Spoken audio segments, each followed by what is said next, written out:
Tim, I'm very disappointed. No, you're not. Now, Deanna might be furious with me, but I'm sure you're not disappointed. I'm very disappointed. I care about what my wife wants. Well, that's a fair point. You should. And you just don't, I guess. You don't care about what my wife wants. Nah. It's not my job. That's fair. That's very fair. What's up, Samon? I'm having Samon on the Dad Chronicle here shortly after we figure out schedules. Oh yeah, listen, he's got a great story to tell. Oh yeah, he's been on before. Oh, has he? We got, he's got a little bit of a life update to talk about. Yeah, man. Sam, I enjoyed all of your pictures from Korea. Yeah, that's rad. I used to live in Korea. I lived there for 2 years, from the age of 2 to 4. It's actually my first memories in life are the flight to Seoul and my time there. That's very cool. Love it. Okay. We have some stuff to talk about. Talk about like a pain in the ass story to tell. We got some shit to talk about is what we got. Wow. We got some shit. We are. This is a mess. What am I doing? Oh, look at that. Hey, Deanna. Hey, guess who's not voting for Cody?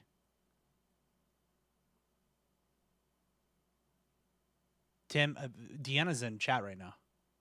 No, she's not. Yes, she is. Oh, yes, she is. Text Cody 10 times to 21523. She really listen. Bro. She Hey, is Deanna, going. he's not voting. He said he wants to vote for somebody else. I'm just saying, Tim is being a butt, and Don's just a butt. I am a butt. He's so bad. He's never gotten a perfect score, bro. What are you talking about? That's Cody fucking Rigsby. Rigsby, did I say that right? Is that his last name? He's what God put on earth. The Peloton instructor, though. Listen, I've never taken one of his classes, but from what I hear, he does great. He does a great job. He does a great job. Yeah, he does a great job. All right. Sure. We should remind people of all of the great deals to be had on gaming things for Black Friday stuff. Yeah, I mean, there's a lot of video games that have been on sale, like for the last week or so. Target's having a super deal right now on Black Friday games. Yeah, new stuff, lots of new stuff. Love it. Except the one I wanted. It wasn't on sale. What game did you want? Call of Duty. Vanguard. Yeah, COD doesn't like to put anything on sale anyway. But all the other Call of Duties were, and like. Yeah, but Vanguard just came out. Well, so did Far Cry, and that was on sale. Yeah, but Ubisoft doesn't care. Do you remember what Ubisoft did to their games last year at Christmas? Yeah, true.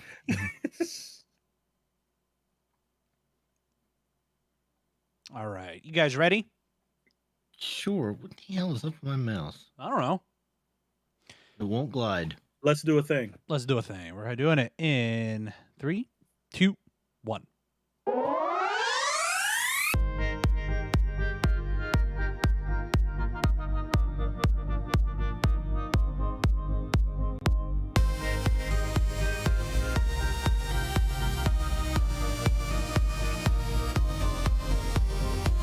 Welcome back to Joystick and Mouse, video game news and reviews for all you filthy casuals out there. My name is Alex. I go by Cross in the gaming community. With me, as always, is Diddy. Howdy, folks. And J-Dimes. What's going on, people? Gentlemen, it is good to see your faces. It's been a couple weeks, but there's some very important things to talk about. A little bit of a shitstorm happening. Blizzard is more of a slushy mess these days. Netflix and Kill is now a thing. The boss of EA is clueless, and we already knew that. And the games that are stuck in development hell, all talked about on this episode of Joystick and Mouse, as well as a... Hold on, wait for it, everybody. Hold on, wait. I said wait. Everybody back there just needs to hold on. We met our goal. We met our charity goal. Everybody, we met a charity goal. We are raising this month, we're raising money for Children's Miracle Network hospitals through Extra Life. And we at first had a goal for $500. And I said, you know what? If we double that, I will play Alien Isolation, a game that I haven't been able to have the balls, the cojones, to actually finish playing. And you guys swooped in and said, fuck you, Alex. We're going to make you play that game. Here is another $500. So now we're sitting at over $1,000 raised for charity, and that is all because of you all. So thank you very, very much to everybody in the community for donating. I did, in fact, double it again, and I've got to find a good something fun to do for if we hit $2,000. If you have ideas, you can email joystickandmouse@gmail.com. I'm always happy to hear them. But again, thank you, heartfelt thank you from me just as a parent, and I know that these guys feel very passionately about this sort of thing too, as well as many other folks in the community. So thank you very much. And if you're at all interested in donating, we are going to be doing more events this week. Coming up Tuesday and Wednesday, I'm going to be playing games with Steve from Horseshoes and Hand Grenades and the Jen, both of which have been on this show before. We're playing Raft tomorrow. We're playing Sea of Thieves on Wednesday. Both games that like have sharks in them, and for some freaking reason, I decided, yeah, that's a great game to play. Not exactly happy with that idea, but it's going to be fine. It's going to be fine. It's going to be for a good cause. Do it for the kids. Do it for the kids.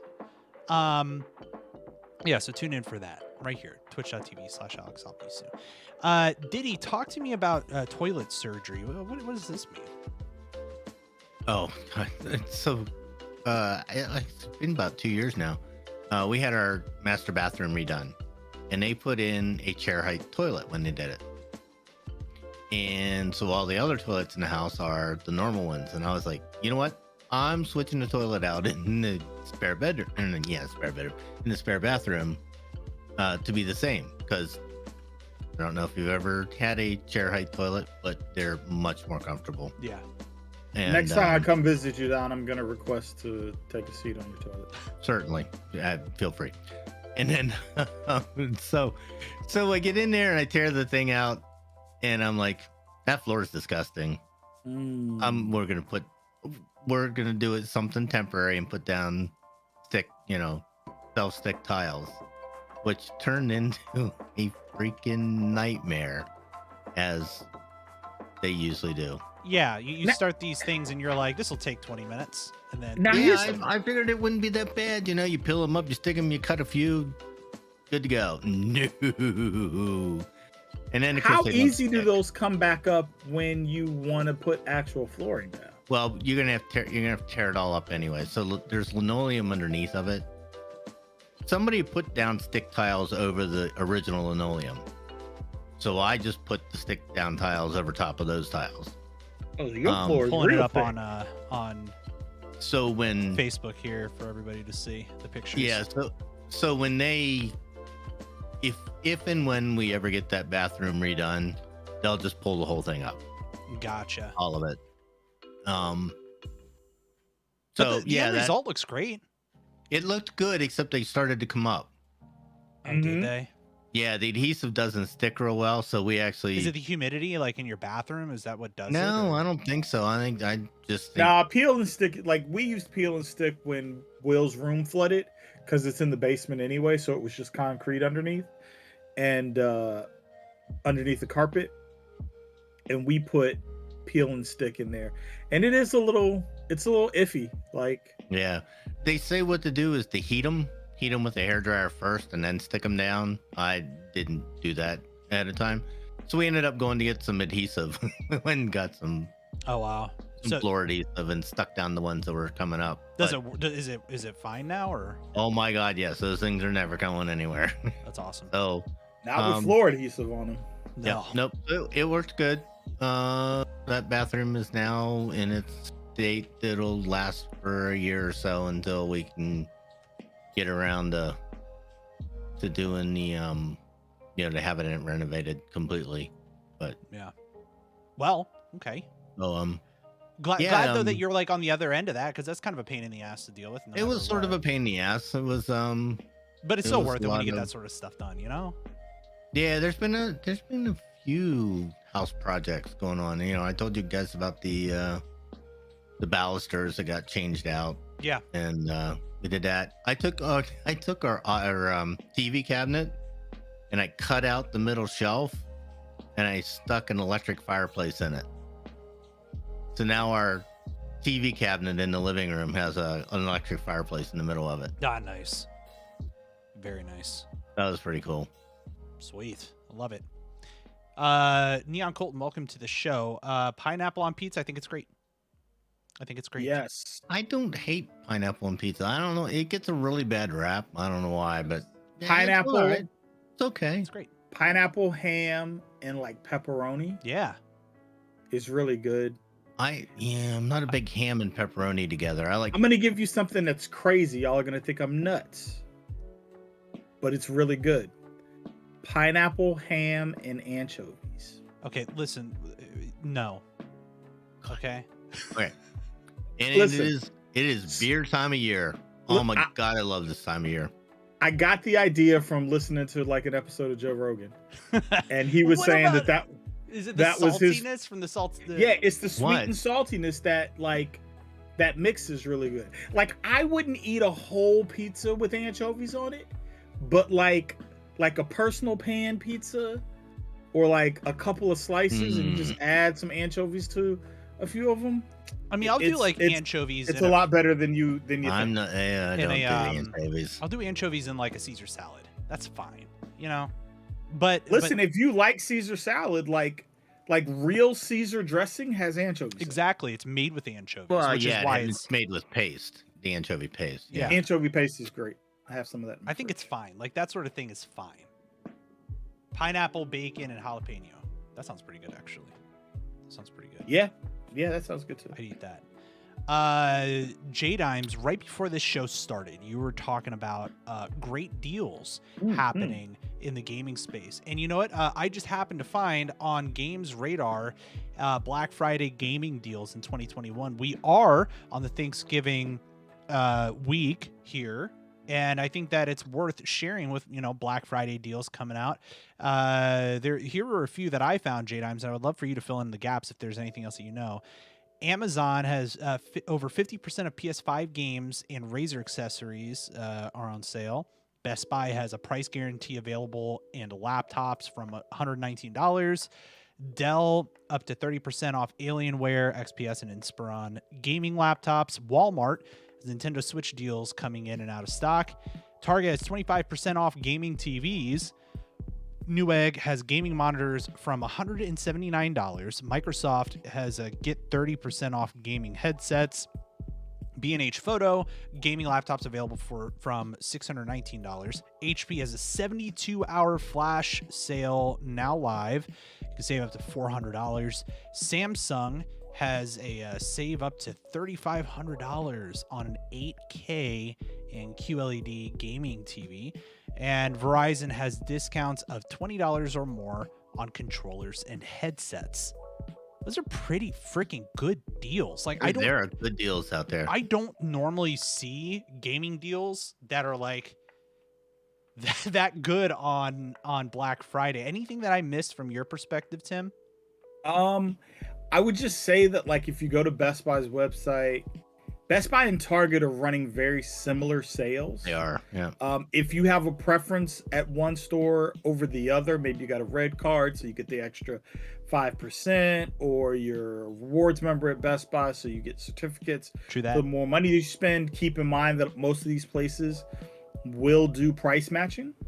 But just a couple of highlights from Best Buy. Best Buy's got Far Cry 6 for $40. Dude, that's great. Red Dead 2 is Target $20. Same thing. This year's Madden is $28. Rainbow Six Siege. I don't know that there are that many people that don't own Siege at this point if they want to own it, but it's $10 for the deluxe edition, so you'll get some DLC. Cyberpunk, we're a year from or a little more than a year. No, almost a year from Cyberpunk's release. $20 Cyberpunk 2077. Back for Blood is $40, and Guardians of the Galaxy, which is a pretty new game, is $30, half off. I was going to mention that because I've been out looking for Xbox stuff the last couple days, and we went to Best Buy because. Thank you very much to Jay Dimes. I have a shiny new Halo Special Edition Xbox Series X. It is really nice. Actually, I won't play with the other. One of the things I was doing was I was out looking for a controller because I didn't want to play with that Halo controller because it's so pretty. It's so nice. It's so pretty. I didn't want to mess it up. So I went out and got Target had the new controller. It was weird. 2 of the colors were $50, and that's usually a $70 controller. That was a great deal on those 2 controllers. I think prices of controllers this generation is dumb. The blue one and the white one, I think, were really inexpensive. I picked up the Guardians of the Galaxy game at Best Buy the other day because that was such a good deal. That's a great deal. Yeah, that was a really good deal, and I've been itching to play that game. So, did you guys, by the way, before we jump into the news, did you guys see the Spider-Man DLC for Avengers and how like crappy that kind of looks? I'm really like not a super pessimist when it comes to some of these like creative ideas and this idea of the Avengers. I'm actually surprised that they could even do that. It only works on Sony. It only works on PlayStation. Oh. But the gameplay, he looks kind of like, I don't know, derpy, like riding around on his webs and whatever. And like he does like a rapid fire web thing as like his ranged attack, and it just looks so robotic. Ah, man, it's so sad. Like so much potential lost in that game. So much. But anyway, this is off. This is, by the way, this is off the cuff, and because it is Thanksgiving week, I wanted to actually bring. I think this is healthy, right? Let's talk about something this past year that we are thankful for, either about this show or I mean, it could be personal. It could be about this show. It could be about gaming or anything like that. I think that might be a nice little gesture before we start talking about the news. So I want you guys to think about something just off the top of your head. I got it. For me, I'm going to say that I am super grateful for and thankful for this community that we've built all around, like what all of us live here, like this little cadence that we've been building over the past several months. Playing games with the community, building a community around community-driven games and stuff. And that has been so fulfilling for me over the past several months.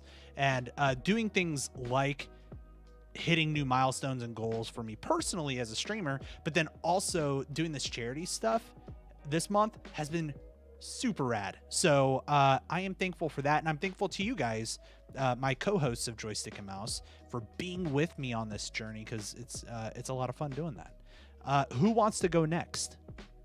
I'll go next. All right, man. I'm thankful that both me and my family, and for the most part, like my larger surrounding circle, everyone stayed healthy.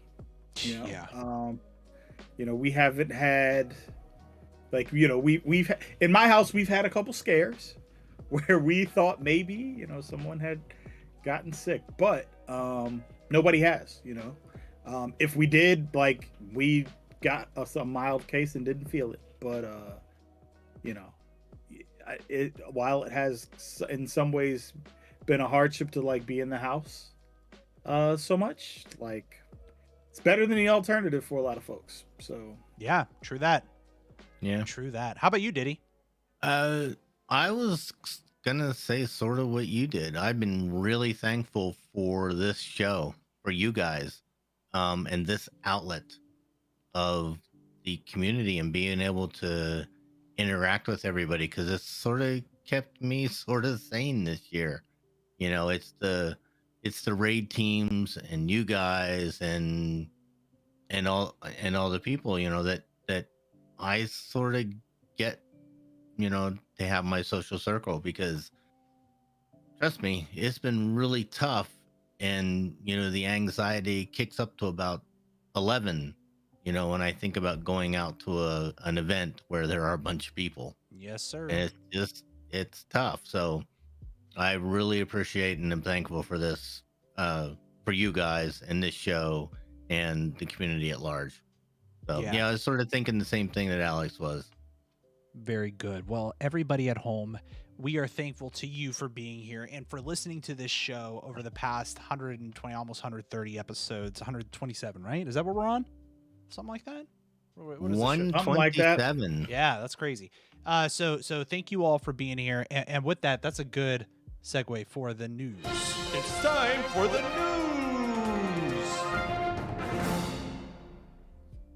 Just when you thought it was safe to go back to Blizzard, you remember that really tone-deaf email written by Fran Townsend that was sent right after the lawsuit was brought by the state of California, the one that Bobby Kotick agreed was tone-deaf? Turns out that he should know he wrote it and then sent it out under her name. There is just so much wrong with this situation. And it turns out that whole equal pay thing was a bit of a farce. So Blizzard, you gotta do better. I don't know what is going on with you. Why don't we talk about, because it's a bit of this is kind of the more the older news at this point. Former Blizzard co-lead Jen O'Neill said that she was offered equal pay contract only after resigning from Blizzard, which she did. If you remember, Jen O'Neill and Mike Ibarra were made co-leads of Blizzard after the former president was not let go, but after he had left.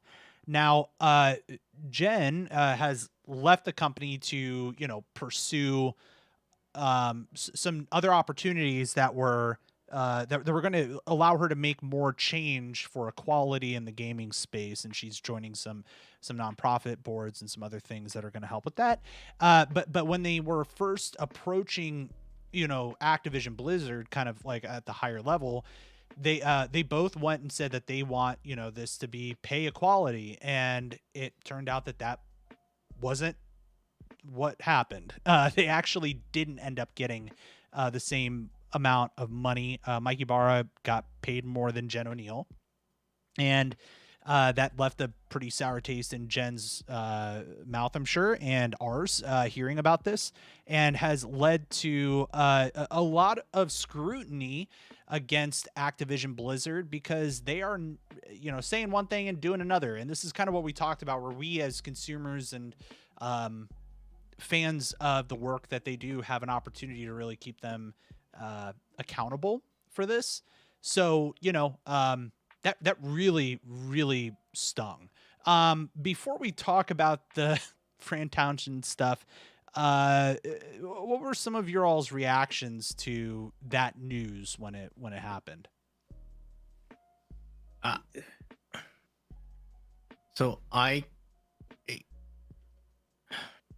Blizzard, Jesus Christ, you just got sued by the state of California. You said, all right, you know what? We're going to do something good. We're going to put these two people in charge. We're going to take a woman and a guy, and we're going to promote them into the president role. And you know what? We're not going to pay him anymore. We're going to leave them under the same. What they wanted to do was that. So in the gaming industry, most people work under contract. They sign a contract for a certain length of time. It's just sort of the way the gaming industry works. Usually you're employed by the company, but again, you're under a contract for a certain amount of time. They wanted them to remain under the same contract until the end of it. Right. At the same compensation.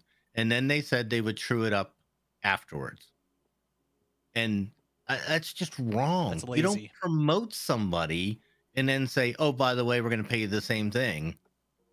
We're going to give you more responsibility, but you have to keep the same pay. And by the way, because you're a woman, you get paid less. It's just, you just got sued for this shit. How do you do this? How can you be that stupid? It's really sad. That's the thing that kills me, is how can you be that stupid? Yeah. So, and this is coming from Jen O'Neill, what she says is, when Mike and I were placed on the same co-lead role, we went to the role with our previous compensation, which was not equivalent. It remained that way for some time, well after we made multiple rejected requests to change it to parity. She wrote, it remains unclear as to why Activision Blizzard rejected those requests. She continued, while the company informed me before I tendered my resignation that they were working on a new proposal, we were made equivalent offers only after I tendered that resignation. Not good. Not good. Tim, what are your thoughts? So the first thing I'll say is I don't know that, like, in all industry, if it is uncommon where sometimes people take promotions and they don't get a pay raise. Like they get the promotion but they keep their same salary. I've seen that happen on more than a few occasions. I do think it's a bigger issue that you do that and you know that the two people that are moving into those positions equal work, but you are not paying them equally. Yeah. And so I think that's a problem. I think it's an even bigger problem when you already know that you have a PR issue. Right? Yeah. And the fact that nobody foresaw that this could become another PR nightmare, or that they knew it could become a PR nightmare and they were just unconcerned. Which I think is really the bigger issue here is I don't think Blizzard is concerned that they are going to take a fiscal impact. Right. Because of these issues. Yeah. Like, do you all pay for your WoW month to month, or do you pay a year in advance? Well, I canceled my shit, so I usually do a month to month. Well, actually, I take that back. I was doing 6 month. I do mine 6 months because you would get like this little bonus thing. But after some of the crap that was happening, I was like, I'm switching this to month because if this doesn't get better, the question really becomes. Well, and here's the thing. If you prepay a year, you prepay 6 months, they know, like, they have your money for 6 months to a year, right? But I don't think that they have any real incentive to change the culture of their company until the people who continuously buy their games stop buying their games and stop paying their subscription services, right? Like, as long as they're going to sell massive amounts of Call of Duty and massive amounts of WoW subscriptions and all of the other games that they have out there, they're not going to feel it. And what I really wonder is whether or not they, and I don't know that they think this far ahead, but I wonder if they have the audience that's going to be willing to put the stuff down. Like, I know, like, you've definitely been fed up, but like, I just wonder whether or not their audience as a whole is really going to put the stuff down. Yeah. And, like, just to call back to one of the things that you had mentioned, which is important, because, like, people can, and I've done this actually myself, where I've moved into a role at work and I've had the same pay up until maybe like the start of the new year, and that was just because of compensation cycles and all that. But let me tell you that is simply a design of their HR and payroll teams to make things easier from a tax perspective and from a payroll budget perspective. That is it. You can do that. You can do off-cycle payroll increases if you want to. The biggest thing that blows my mind around some of this, what they did to her, was like you said, they were already in a PR nightmare situation. If they wanted to do something, they could have. That's what kills me about it. Mhm. Is that they just were. It's lazy. It's lazy, and it's not taking care of your people and living up to your word. Listen, I don't think lazy is the word.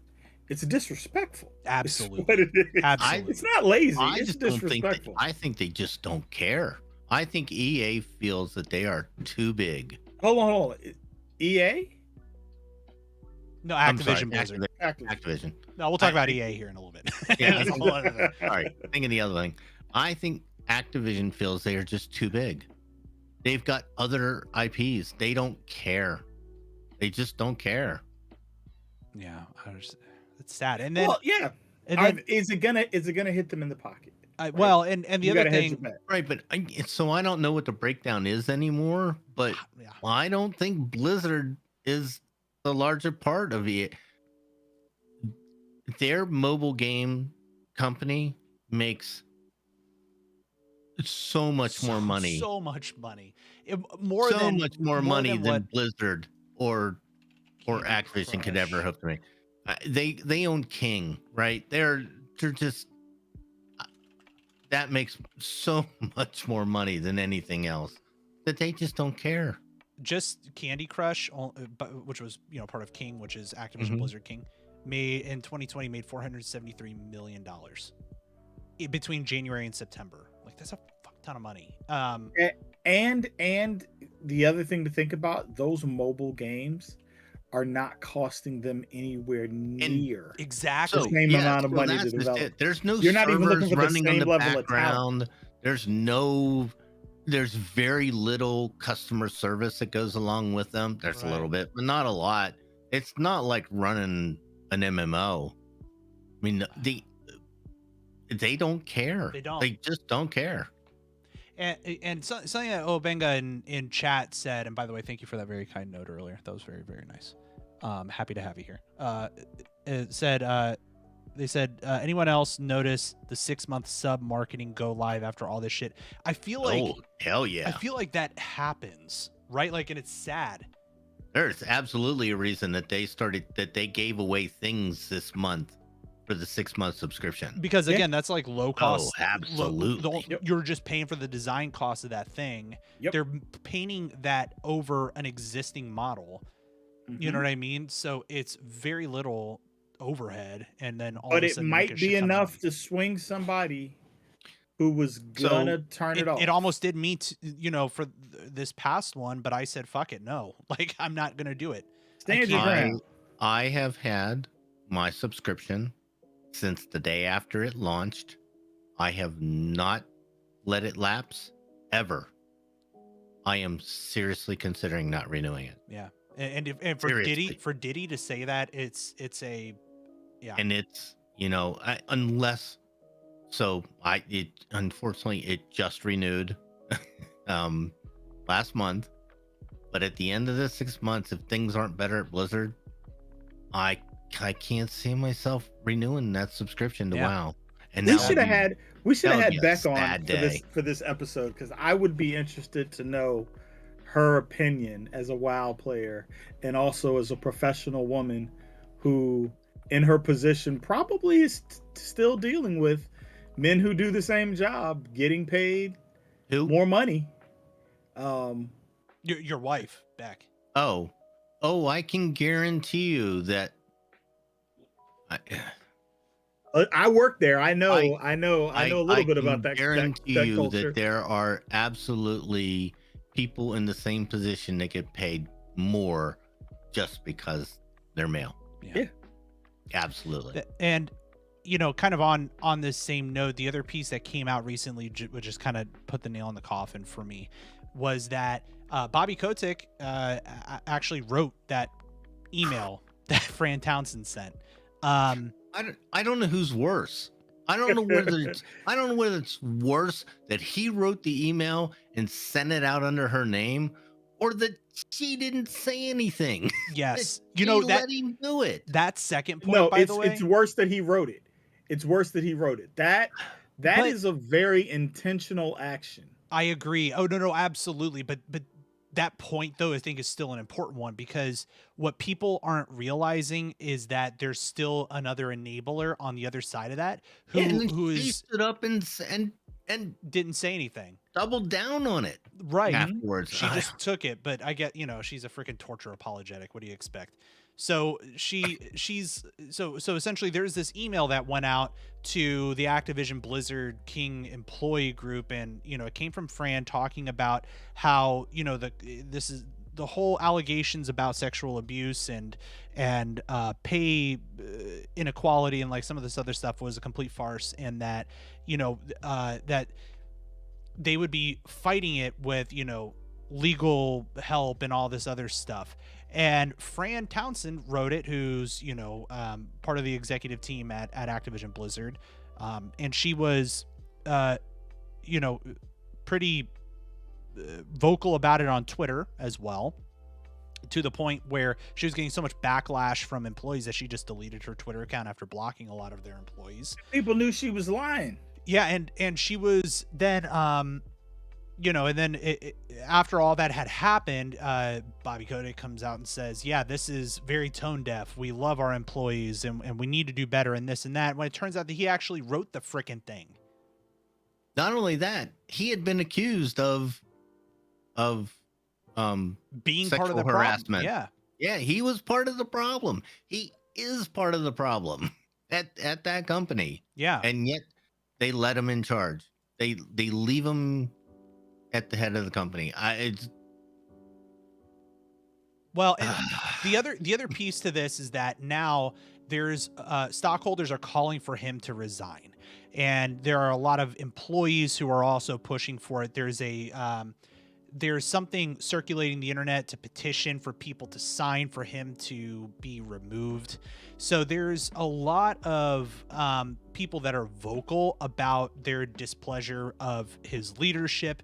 And now he's at a point where he's saying, no, I'm not going to, if I can't make positive change, then I'll leave. But he said that he wants to try to do what he can to make things better before he leaves. I think it's I have zero trust. Zero. Yeah, I have zero trust in zero faith and zero trust in that company now.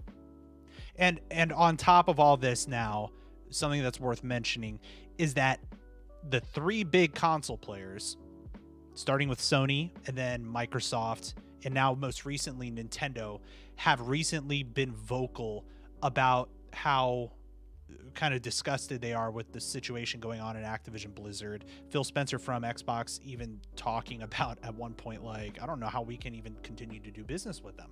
Like it's getting to that level, right? So now I tell you what, yeah, you know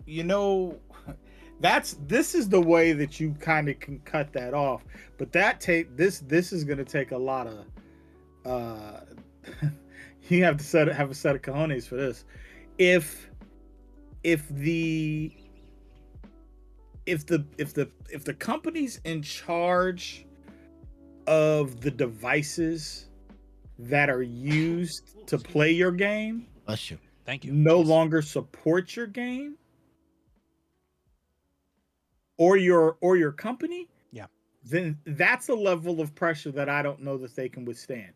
It really, if Phil Spencer says that, they have to say that not just for Xbox, they have to say it for PC, right? If you run Windows, that game's just not going to run. Right. Or we're not going to provide any support for it. Right. Yeah. I think at least Microsoft is big enough to do it. Now you run the risk if Sony's not willing to say the same thing. But they are. They started it.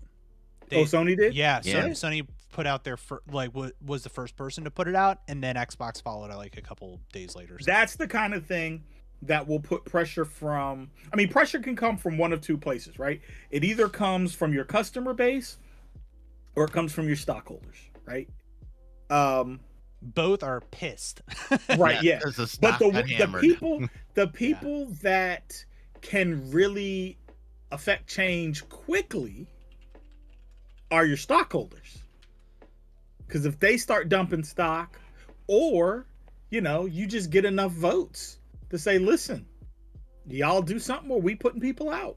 Like, take a look here, everybody who's watching live on Twitch. Like, look at the market. So this is a 1 month kind of tracking. Let's look at the past 6 months. Just look at how everything has been plummeting over It the comes past through 6 very months. blurry. Oh, is at least for me. It started out 6 months ago, ugly. $96.50. Today, $62.20 a share.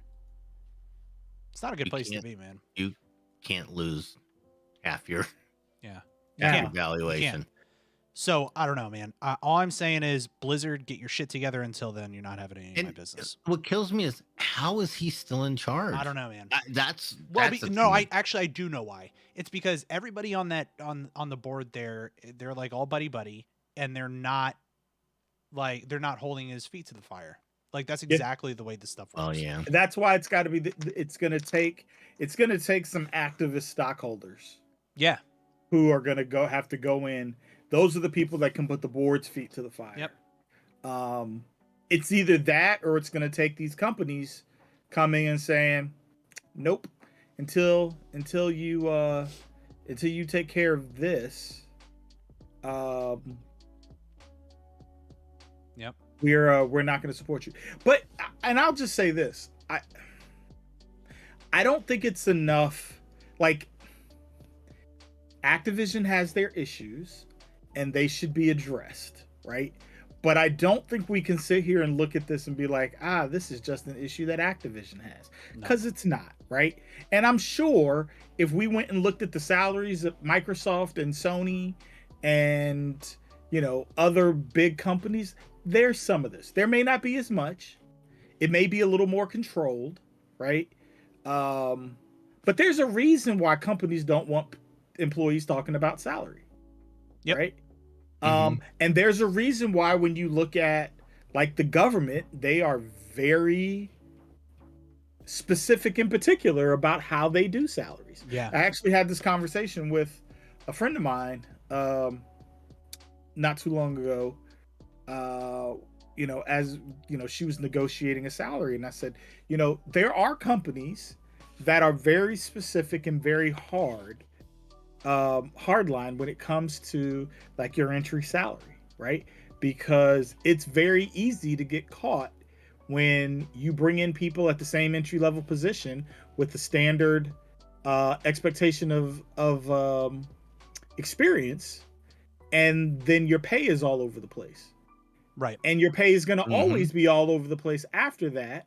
It's very hard to like enforce a merit-based system when the starting salaries are like super out of whack, right? Because, if everybody's getting the same 3% every year or what have you, like, it's always going to be out of whack, and it's hard to make it up without like some extremely outlandish high percentage in a raise. Yep. But I think until companies really get to the point where starting salaries are more clear cut and people are having honest discussions about what people are being paid, you're going to get some craziness. Yeah. Oh, there's definitely craziness, especially in my industry, in IT and software development. Oh my God. Where listen, patriarchy and boys club runs wild. Yep. Yeah, it does. Not just in like IT software, but like government contracting in general. Yep. Oh yeah. Yeah, definitely. Well, I personally believe that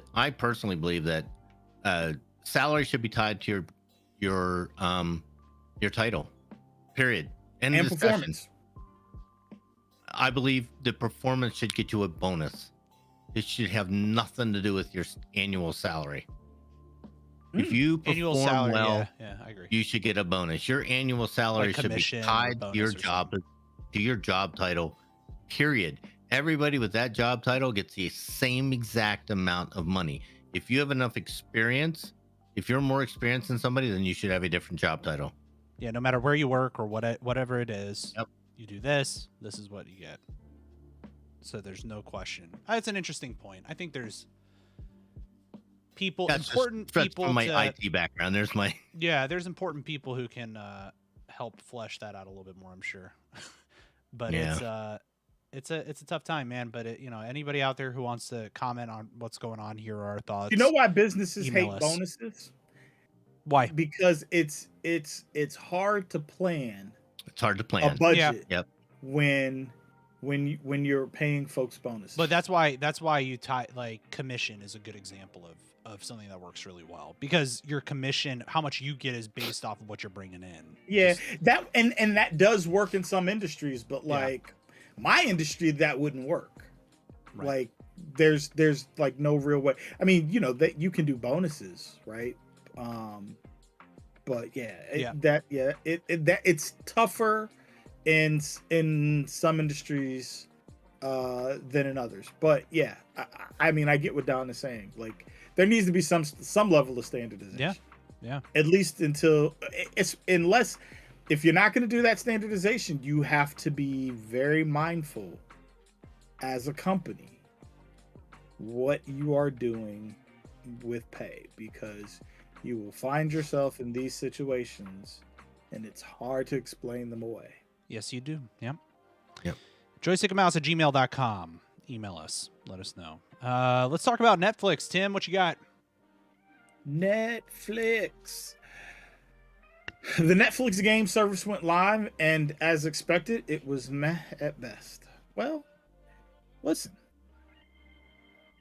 We keep having this same conversation every time somebody decides they want to get into the streaming business. Got to make it good. They want a piece of the pie. You got to be good. You got to make it good. And it was not good. You need to have the back end for it. Well, the problem with Netflix is it's Android only. Yes, I know there are more Android phones than there are iOS phones, but it's a huge part of, like, the puzzle. I don't even understand though why it had to be Android only. Like, what is it about their platform that only works on Android? You know what? I don't know what the technical reason was that they could not do it on iOS. I haven't seen a specific technical reason. Was it like a subscription? Was it like a subscription issue where they didn't want to pay? Yeah, it has to be monetarily based. That's really the only thing, because it's so easy to develop. Can I go to something else real quick? Just a small tangent, right? Instead of all of this legal arguing these companies are doing, right? You want to move the needle with Apple? Stop trying to get on their platform. Put out a great product, make it Android only, and eventually Apple will see that it's affecting their bottom line. And then they have an incentive to negotiate. Yeah. I don't know that you're going to win the legal battle. I don't. Yeah. But if you make it worth their while. The largest video game in the world did it, and they still don't want to play ball. But here's the thing, right? They did it wrong. Well, they did it wrong. I agree. They did it wrong. If they had said, okay, we're just going to pull the game out of iOS and we'll deal with Android only. They lost their leverage because they broke the agreement first. And now it's just going to be a war of pettiness. Right? Like, now they've just decided, nah, we're not. But if they had just said, you know what? All right, we're going to take our ball and go home, and we're going to go over here. What may have happened would be Apple might have been willing to cut them a side deal and say, listen, you all bring in enough revenue that we may be willing to move the needle one way or the other. Apple did that with Costco. Oh, really? I didn't know that. If you remember, for a few years, there were no Apple products sold in Costco because Apple was unwilling to budge on the prices. The display prices, their margins. And after a while, and Costco just said, hey, listen, we sell enough products. This is what we do for our members. It is what it is. They got a huge Apple section again now. Yep. Everything. Yep. They sell it all. Yeah, I didn't realize that they did that. Sometimes you can get folks to blink, but you got to play the game right. And you have to show that you're willing to walk away.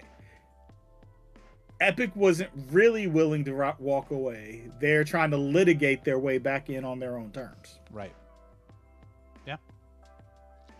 This whole thing with Netflix though, I don't know. I mean, hey, if it, I think that in general, like Netflix has the right infrastructure from an entertainment perspective for something like this to be successful. But yeah, like I don't know, You gotta everything have the just feels game. kind of lackluster. Yeah, so You gotta have the Yeah, games. you have games. yeah, I don't know. It's You kind know of what sucks I that it think where Netflix should have put their money was in like a more interactive watching. I So agree, dude. That like Yeah, give that would have been me a great idea. give me an easy way was to it have a viewing session with my friends. that and Give me like like a choose your Yeah. own adventure what was the one series that like they they did? did Even a with movie watch. Black Black Thunderbatch. Mirror. Black. Yeah, give me What was more of it? that. But it was called something specific. It was a Black Mirror thing. Thunderbatch.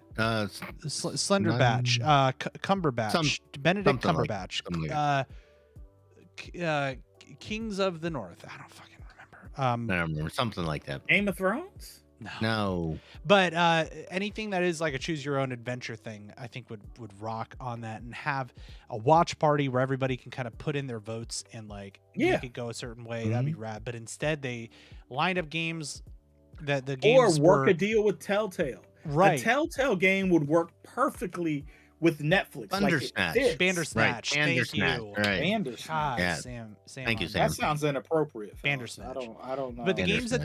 games that they included were Stranger Things 1984, Stranger Things 3, Shooting Hoops, Card Blast, and Teeter Up. Nothing that is like, I mean, the Stranger No. Things name is great, but everybody says it was all a bit lackluster. So, It yeah, was a bit lackluster. Yeah. It wasn't good. yeah. So that's kind of sad. But we'll keep an eye on it because this was just a test, and they're looking to kind of continue to do more with this. So as they continue to grow this capability within their product, we will be keeping an eye on it. But in the meantime, Diddy, let's talk about NFTs. All right. Okay. Hang on. Let me get my best Rod Serling voice here. Okay. You unlock this door with the key of imagination. Beyond it is another dimension. A dimension of sound, dimension of sight, dimension of NFTs and blockchain. A dimension that the CEO of EA has no clue how we are going to get there. Why are we not surprised? So what does NFT and blockchain mean for you, a gamer? And actually, after I wrote this, I thought about it more, and I said, actually, what does that have to do with you, the creator? Mm-hmm. It's more about that, right? So if I'm a creator and I create something for a game, like take Animal Crossing, I create an outfit and everybody loves this outfit, right? And they all want it, and I get to charge everybody $3 for it, right? And everybody that buys it in game, it costs $3, but they get to buy it in the game. And that's an NFT. That's what it's all about. That's why it's so big. And for people like us that are creators and we live in this world, this is the holy grail. This is how we get to that point. Blockchain is just a way of keeping track of it, but NFT is where it's at. Yep. I mean, this is the way everything's going right now. I mean, I know it's a super controversial topic, right? Like, I know some people are like, NFTs are the worst and it's just bad for business. And then other people are seeing the tremendous opportunity it does to give creators and other people, the money and other means to get their art out there, and some other ways to kind of make their art and the actual creation itself a little bit more sticky in the digital universe. This whole topic of the metaverse comes up, and we covered that on, I think it was the last episode that we did. I'm trying to remember, but that there's a lot of opportunity here, I think. So I think that EA's response to this is certainly like they don't quite know how all this is going to play a role, because it's still early, right? There's also the talk about play to earn games and like the actual blockchain itself, how are people going to be actually like be able to make money off of this through like the transactions through Ethereum and some other pieces like that. That sort of thing is I feel like getting figured out more and more as the days go on, excuse me. So I don't know. I mean, I feel like EA's got also, I feel like this is like right up their alley. They always like to nickel and dime people. So opportunities to sell shit in their games to get people to buy it. And then they make money off of these digital assets, and they have people, that can create these NFTs and sell them through their games. Like, I don't know. It feels like a total EA thing to want, right? Oh, absolutely. And I think you can definitely separate NFT and cryptocurrency, or what you use to purchase them with. Because NFTs are okay. So for example, let's take Overwatch. Overwatch has these skins, right? People clamor for this. People spend fortunes on the stupid boxes to get these skins. But I know that I've seen artists that come up with skins that are 10 times better than the ones that are in game now. Let them sell them. Yeah. Let them sell them. And put up a shop in game. Here, go buy, my skins and pay me for them instead. Sure, you can have your cut. Fine, no problem. You take your cut, I get mine, and everybody's happy. I mean, I see this as a win for everybody. And Bill, our dear friend Run Jump Stomp in chat, says that it's bad for the environment as well, and that's something that this article talks about. We're going to have this in the show notes. The big thing, there's a big criticism around cryptocurrency, Bitcoin mining, NFTs because of the terrible environmental damage that can do through carbon dioxide emissions, which damages the Earth's atmosphere, right? The big thing that is being worked on right now, and I don't know a lot of this stuff firsthand because I kind of hear it secondhand, just keeping in touch with like what's going on in the industry, but maybe something that is worth looking a little bit more into is some of this more like sustainable eco-friendly NFT or these cryptocurrencies like Ethereum is being considered a more sustainable, eco-friendly cryptocurrency. And I think that that's a good example of something other than Bitcoin that can be leveraged at a much more efficient rate and processing, taking care of the processing aspect of it all, like a lot more efficiently and effectively than something like Bitcoin. That sort of stuff is the future. And as the years go on, I think about it a lot like cars.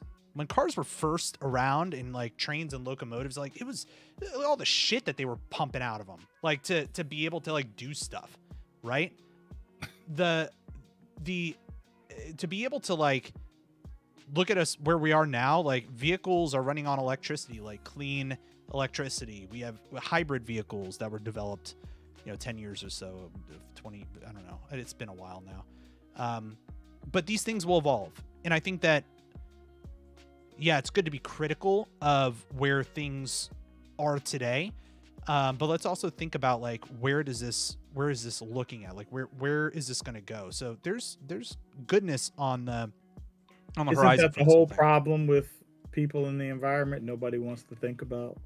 Yeah, they just want to complain about it. Go. But you have these people but that are also building people Ethereum. Who aren't concerned about like the damage done past what they'll realize in their lifetime. Yeah, true. Yeah, true that. I think so. You mentioned electric cars. This is one of my things. I think we will look back 20 years from now and say, oh my God, what the hell were we thinking? That we were going to run cars off of batteries. Yeah, and where did the batteries go? Yeah. I mean, listen, I would we love are to have an going to electric look car. back on this the same way we do it on nuclear energy right now. We're going to look back on this and say, oh my God, what were we thinking? This is the stupidest thing we've ever come up with. I think that it's the right spirit. It's the right spirit. But we gotta think through these things a bit. But yeah, you got to think invest of in fuel cells. Just invest in fuel cell technology. That's what we need. Yeah. Well, let's end Anyways. the news segment on lists. We are going. Let's save that let's save this because this is a big topic. This is a big topic. You want to just talk about it next week? Yeah, we're getting late into the show anyway. Okay, stay tuned because we're going to talk about this is going to happen next week. We're going to talk about the video games that are like stuck in development hell right now that we were like, oh my God, you remember those? And this is a good list. So stay tuned. Yeah, I agree. Because we need to talk about Full Stream Ahead and talk about a video game. So Diddy, hold on, wait. They say no, not that one. Hold on. That one. And they also say I'm a grumpy old man. that one, because why not? Diddy, you have well, that sound means one thing, a Full Stream Ahead article, right? What you got? It is. So as a very proud owner of a brand new Halo Anniversary Edition Xbox, this article was near and dear to my heart. God,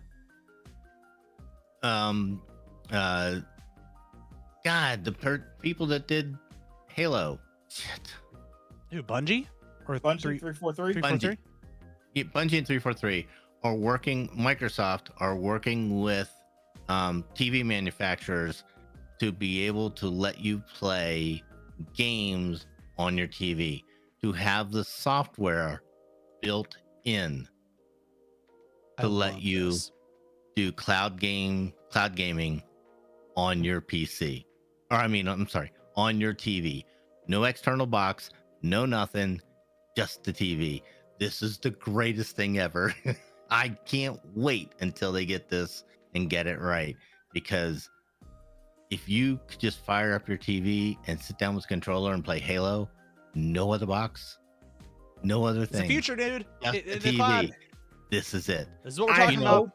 So I it hope used to be you had to have another box to stream something, right? Now your TV does it.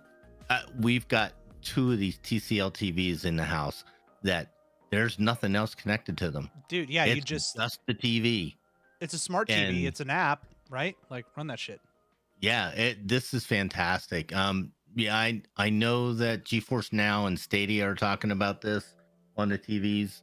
But this is the first time I've heard of somebody actually talking to the TV manufacturers and running a test and seeing it work, and that's really cool. So speaking of Halo, did you guys see the little trailer for the show coming out on? Is it Paramount that it's coming out on?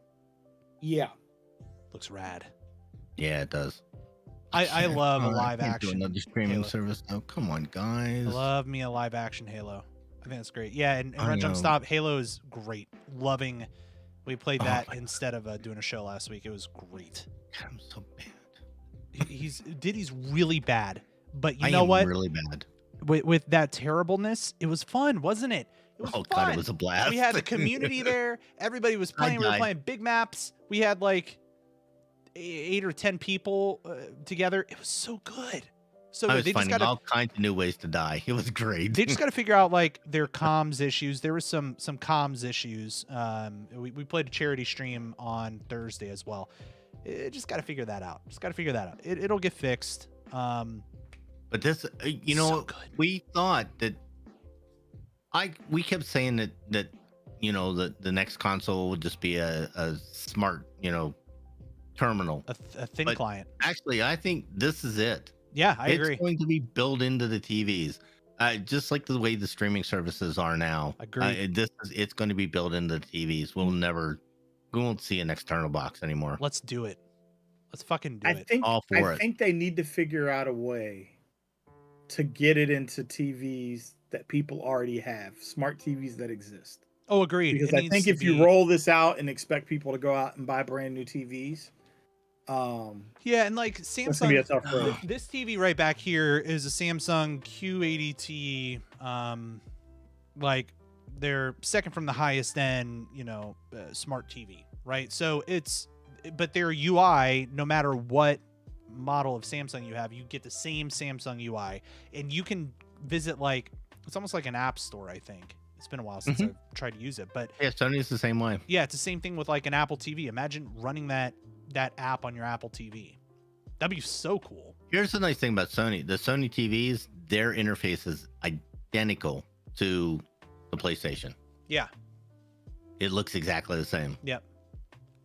The only issue is that not everyone can get internet needed for streaming games. Yeah, I know, but like that's gonna be a non-issue. Again, yeah, I think that's a technology that's going to get better too. In 5 years, I bet you in rural parts of the US, especially after COVID, where everybody has seen we need to have infrastructure built, it's less of a nice to have and more of a like needed thing to have internet. It's a no-brainer to invest in fiber and you know that sort of like what's that service that Elon Musk is trying to do with satellites? Starlink. That's a great game. Starlink I think will be quicker than digging a bunch of fiber optic into middle America. Wireless is the way. Wireless is yeah. going to be the 5G whenever that gets prevalent. But we talked about this earlier. It's easy to put up a cell tower. It's easy to put up a tower. Yeah. It's hard to run fiber at everybody's house. Yep, true. See, Bill says, just saying we may see one more gen of boxes. Bill, I will buy you a beer. I don't know if you drink, actually. I think you do. I will buy you a drink, whether it's a Coca-Cola or a beer, if they come out with a new generation. I'm not saying like an Xbox Series X2 or something like that. I'm saying an Xbox freaking world changer. So let's just say that's the name of it. I will buy you a beer, and if not, if they come out with thin clients next, you buy me a beer. That'll be a fun way for us to meet up at Dragon Con one of these years. I think I'm starting to waffle on this a little bit. I think there will always be a market for the person that wants to have a high-powered hardware on premise. But I don't think it will be the norm. I agree anymore. with you, but I don't think that manufacturers like Microsoft and Sony, maybe one of these days Sony, will see that and I don't think it'll like be the that, norm. That's not going to be their focus. I think that their focus is going to be, let's get people to the cloud ASAP, because that is subscription revenue, which increases our valuation for our company. It's easier and it's cheaper for them. Yeah. Because they're not losing money on the consoles, but I still think they will have high-powered consoles. It just won't be the normal thing. Yeah. The normal thing will be to play it in the cloud. But until everybody can at least get a gigabit up and down, at least in their house, something like this can't be the norm.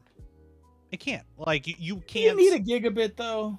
Dude, yeah, with how many other devices are on the network and the bandwidth and everything else. Diddy was doing it without being on a gigabit for a long time. Yeah, but he was... Diddy, correct me if I'm wrong, but you were struggling a little bit, weren't you? Stadia did not work well. What were you at with when you first got Stadia? 100 yeah, meg. I mean, I think people, if you get 500...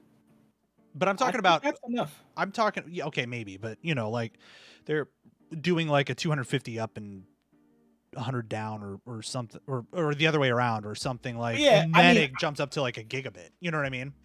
So I guess my point is, like, I think you got to be careful with saying people need a gig, because a gig, that's also going to come with a level of monetary responsibility from the user, right? You know, the price difference between a gig and I want to say like maybe Fios's next tier is like 400 or something like that, 400 or 500. I don't think there's like a 650, 750. So yeah, I don't think so. I'm surprised that there's a 400. I thought they only went up to 250. I think it's 250. I mean, yeah, the cost. I mean, that cost is, there's a big difference. I think they're gonna have to find a sweet spot for people who really may not need, if you're a single guy living in an apartment and one TV, and you probably aren't streaming Netflix and gaming at the same time, like you don't need a gig. Like I don't think so. I mean, maybe if we start streaming 8K yeah, games, maybe I'm thinking about it for myself, right? Like, because Deanna's upstairs streaming something right now. The kids might be watching a movie or something, and then I'm sitting here down here streaming up to Twitch and YouTube and other places, and then I'm also just like doing everything that I do content creation wise. And maybe I'm the overkill example, but like Run Jump Stomp said that what was it, GeForce Now and Stadia only requires 35 down. I think that's not aggressive enough. I feel like if you truly want to have 1080p 4K gaming, like the quality of gaming that you get live, like you're going to need more bandwidth. And that also includes compensating for whatever might be happening internally. Maybe it is like more like 250 megs or something. I just think that that's more what it is. I will say this: since I got gigabit, Stadia, all of them work really well. It's so, getting the gigabit service definitely helps. There's any doubt about that. They all work really well. Right now, they are offering 200, 400, and gigabit. Oh, they are offering a 400. Oh, I didn't know they had a 400. Yeah, and there's a $25 difference between 400 and gigabit. Yeah, it's like you might as well just do gigabit. Yeah, why bother? But I don't know that $25 is. Yeah, it depends on where you're at. I get it. For me, it's... yes, I agree. To a lot of people, $25 is a lot of freaking money. I get it.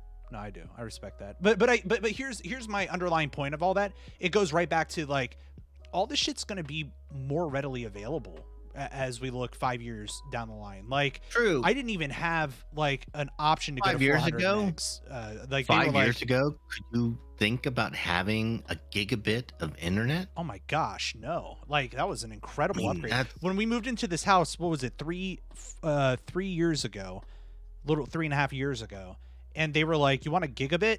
And I was like, "Wait, what? Like really? I can get a gigabit in this house? This is great!" And I took it.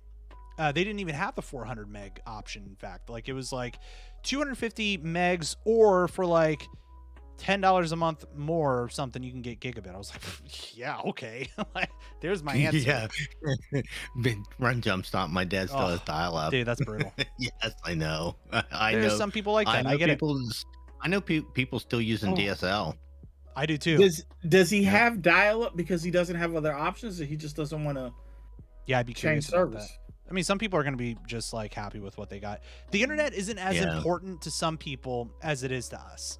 This is the other thing that we have to isn't. I mean, the same reason, I've got the computer sitting there, that's water cooled and has the latest and greatest technology in it from a year ago that's obsolete now. So, we're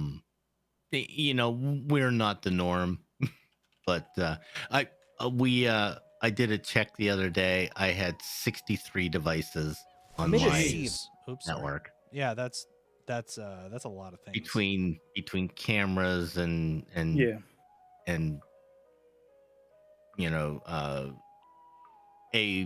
people and Google people and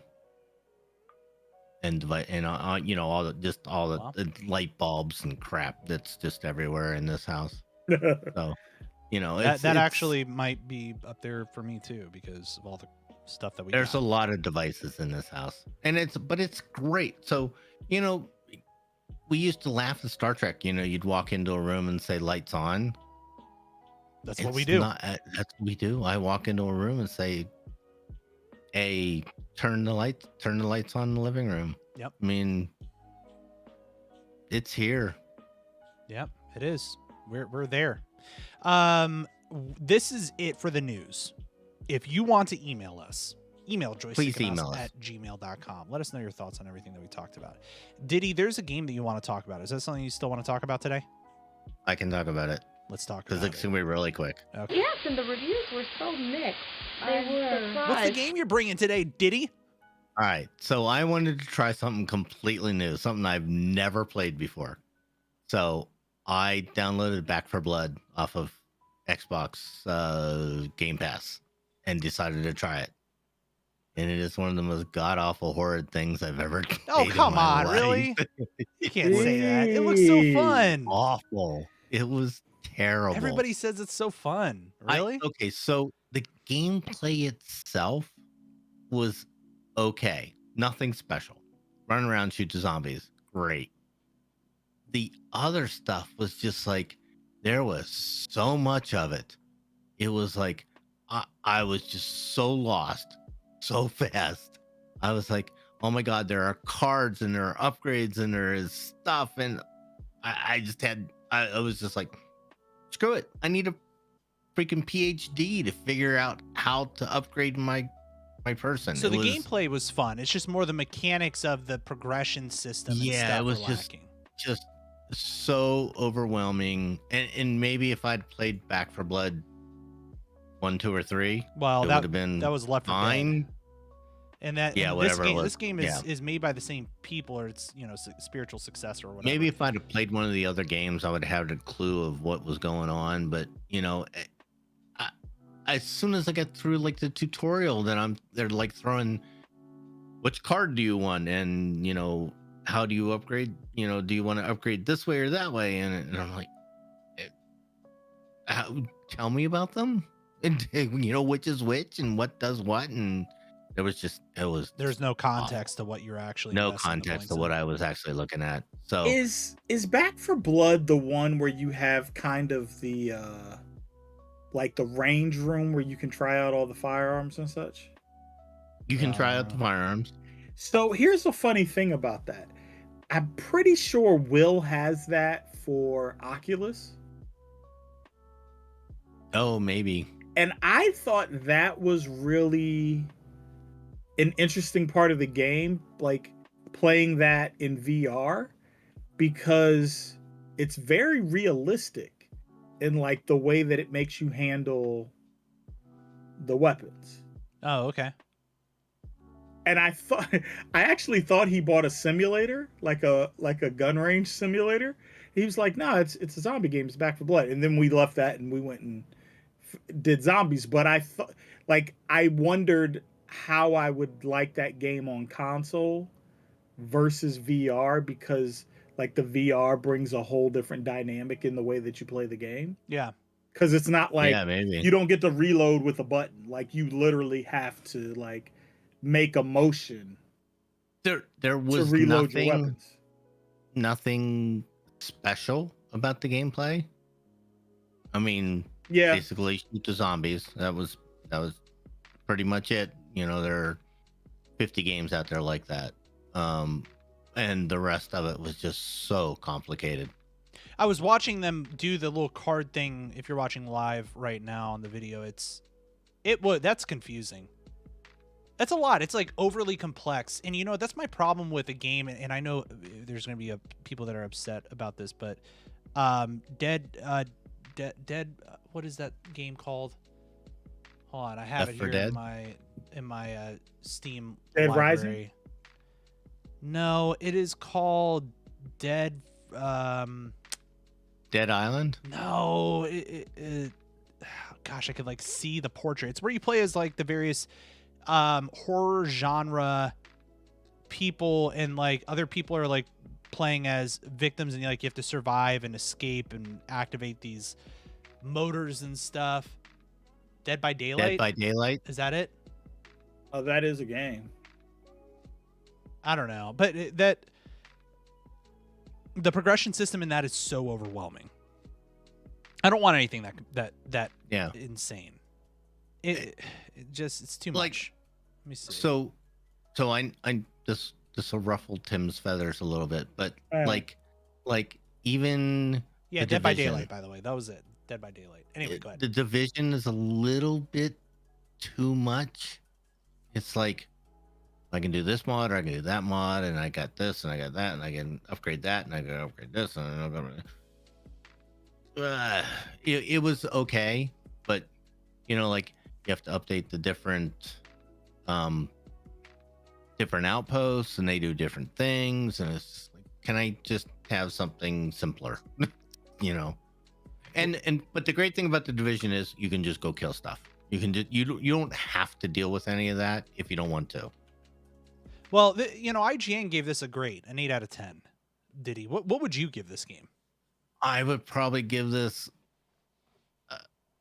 a 6 out of 10.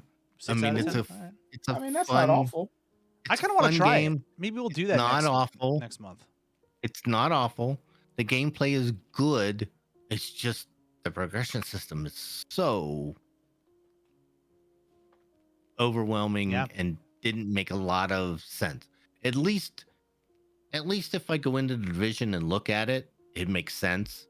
Like, okay, if I go and I upgrade my turrets, that makes sense. I can throw the turrets out and help with, when I get overwhelmed. Great. I can understand that part. This made no sense. So it's like, the hell does that do? So, yeah. Well, I mean, give it a 6. I'm gonna try this game, and Diddy, would you play it with me? And you two, J-Dimes, maybe we could do a charity night, because I'm planning charity nights in December right now. I can't do anything Wednesday. That's my anniversary. Maybe we can. Well, wait, in December. No, I'm sorry. This Wednesday. This Wednesday. No. We're gonna play. Wednesday's my anniversary. Happy anniversary, Mr. Diddy. Happy anniversary to Miss Diddy. That's awesome. Happy anniversary. We'll figure out some time in December when we get those. When we get those charity streams figured out, and the three of us will get Will along too, okay, and we'll play that and maybe get some. Yeah, because it's an Xbox game. I didn't buy it, so. Yeah, you can get it on Game Pass. So the game was Back for Blood. Gentlemen, that is going to be a show. Let's clap things out. Chat. To everybody watching live over at twitch.tv/AlexAlbisu, thanks for being here. You can watch all the video on demand over at youtube.com/AlexAlbisu. All of our contact information is at Joystick and Mouse, including how to get a hold of us individually. But if you'd like to email the show, it's joystickandmouse@gmail.com. Gentlemen, did I miss anything? Oh, if you want to be a patron, head over to patreon.com/joystick and mouse. If you like what you hear and you're like, wow, I want to support those guys and get some cool exclusive stuff at the same time. Patreon.com/joystick and mouse. Shop.joystickandmouse.com for t-shirts. That's it. That's done. All right, gentlemen, let's get out of here. Let's say goodbye. Tim? Take it easy. Diddy? See you later, folks. And from me, be good to yourself, be good to others. So long.